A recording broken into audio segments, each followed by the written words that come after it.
Putin suddenly issued a shocking order regarding the so-called special military operation, turning everything upside down. Amid fresh consultations and dialogues, he suddenly announced a completely new initiative that is radically different from previous options. It seems that peace could come in a flash, almost within days, but the price to pay through it would be unbelievably high. Ukraine is being asked to give up just one thing, and even that is something no one could have imagined.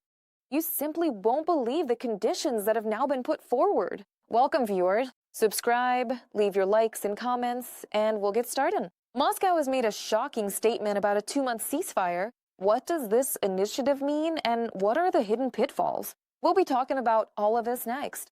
Russia has responded to the proposal for a 2-month ceasefire. In particular, Russian Deputy Foreign Minister Mikhail Galuzin commented on President Zelensky's initiative for a 2-month ceasefire to hold elections in Ukraine and stated that Russia is supposedly ready to guarantee no strikes on the day of voting. He said this in an interview with Russian propaganda media. Russia is ready to ensure there are no strikes on the day of voting in Ukraine if Kiev dares to hold elections, Galuzin stated.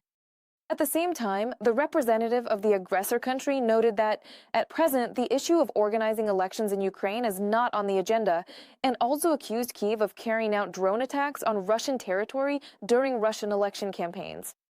According to him, in March 2024, presidential elections were held in Russia, and polling stations for conducting the so-called special military operation were operating even near the combat zone. He claims that Ukraine allegedly tried to disrupt the electoral process in the frontline regions by resorting to sabotage. Galuzin also cynically stated that Russia, according to him, would not act in a similar way and would allow Ukrainian citizens to exercise their constitutional voting rights and independently determine the future development of their state. Of course, if Kiev finally decides to take this democratic step, said the deputy head of Russia's foreign ministry, Lavrov, Mikhail Galuzin also stated that the Kremlin is allegedly ready to discuss with the U.S. and European countries the possibility of introducing temporary external governance in Ukraine under the auspices of the UN. He noted that such an initiative is not new.